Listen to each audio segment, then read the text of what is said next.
Halo guys, welcome back with me Andri Lim di Lululu Gak Bahaya Ta.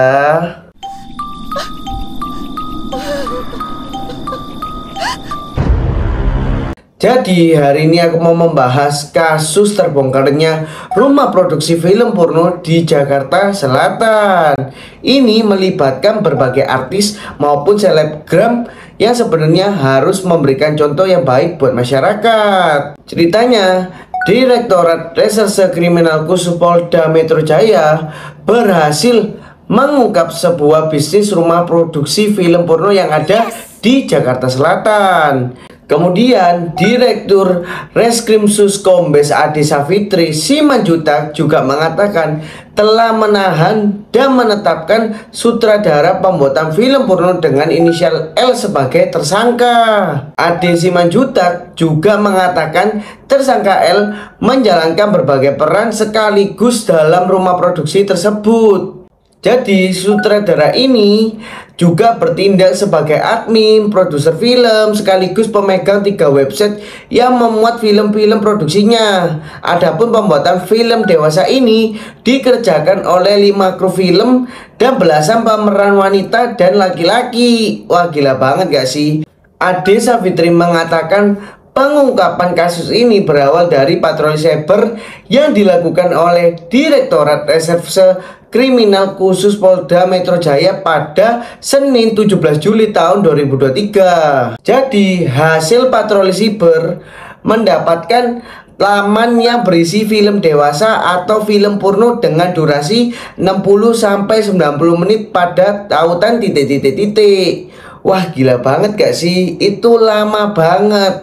Film porno Jepang aja nggak sampai segitu loh. Dia sampai segitu. Ade Simanjuntak juga mengatakan bahwa tim Ditreskrimsus menggerebek rumah produksi film porno yang berada di Jakarta Selatan pada tanggal 21 Juli tahun 2023. Hasil dari penggerebekan itu, Ade berhasil mengamankan 5 tersangka yang lain yang terlibat dalam proses pembuatan film dewasa ini. Dari 5 tersangka tersebut, Polda Metro Jaya sudah melakukan penahanan terhadap 1 tersangka untuk melakukan penyelidikan lebih lanjut agar kasus ini bisa terbuka dengan lebar dan diungkapkan pada konferensi pers di Polda Metro Jaya pada tanggal 11 September tahun 2023. Jadi tersangka L ini pernah berperan sebagai sutradara yang pernah menggarap film bergenre komedi maupun horor. Nah, sayangnya itu film tersebut nggak ada yang laku di pasaran.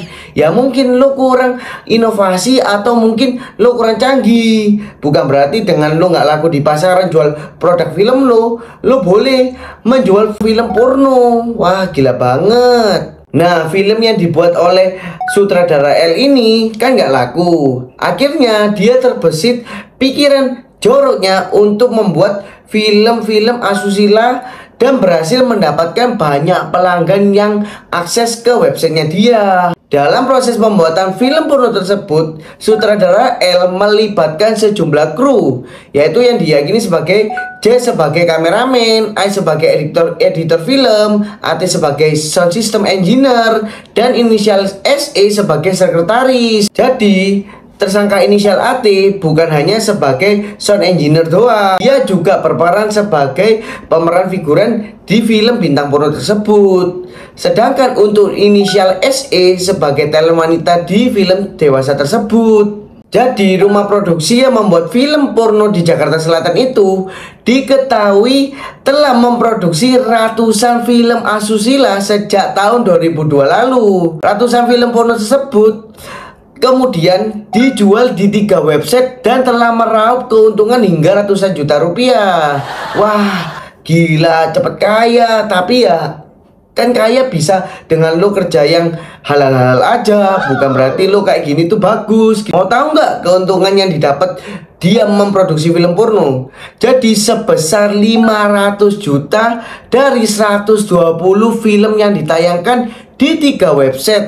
Ade Safri Simanjuntak juga mengatakan proses pembuatan atau syuting film dewasa tersebut dilakukan di 3 lokasi di Jakarta Selatan. Lokasi tempat syuting pembuatan film porno tersebut ada di yang pertama Studio 1 yaitu Studio KBB, yang kedua ada di Studio KBS Karya Bintang Studio, yang keduanya beralamat di Jalan Srengseng Sawah, Jakarta Selatan. Jadi lokasi studio ketiga merupakan rumah milik tersangka berinisial L. Nah, ini kalian harus inget-inget siapa aja artis-artis atau kru-kru yang berhubungan dengan film produksi porno tersebut. Jadi selain kru produksi film, pihak kepolisian juga mengungkapkan telah mengantongi 12 nama peran wanita dalam film porno tersebut, dan 1 sudah dilakukan penangkapan, 11 lainnya masih dikembangkan atau masih diselidiki secara mendalam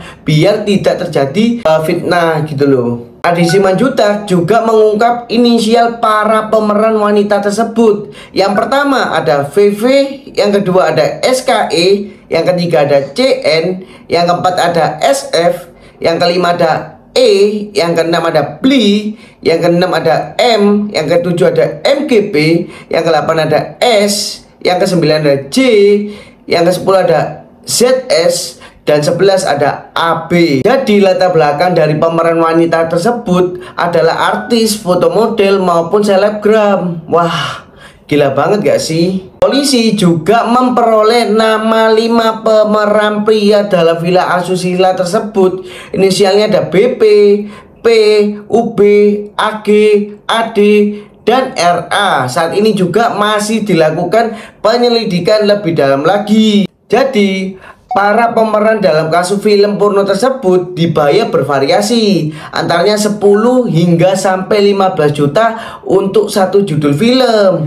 Wah, ya memang lumayan banyak dapatnya. Tapi ketika kalian udah namanya jelek atau terkenal namanya jelek, pasti nggak ada yang mau ngendorse lo atau ngerjain lo. Jadi lebih baik lo kerja yang baik-baik aja. Bayaran pemeran tergantung dari seberapa kuat pengaruh dari pemeran atau talent untuk masyarakat. Ade Simanjuntak juga mengatakan bahwa polisi akan melakukan pemanggilan terhadap para pemeran film porno tersebut, baik terhadap 11 pemeran wanita maupun 5 orang pemeran pria, dan adapun pemanggilan terhadap para pemeran tersebut masih berstatus saksi. Polisi juga masih memeriksa para saksi yang dipanggil oleh polisi tersebut.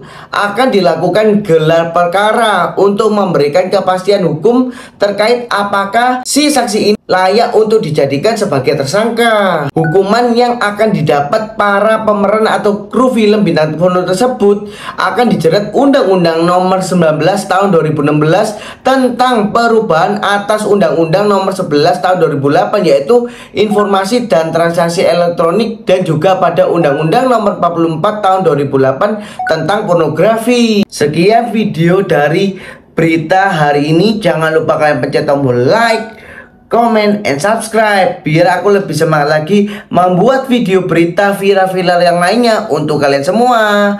Bye bye.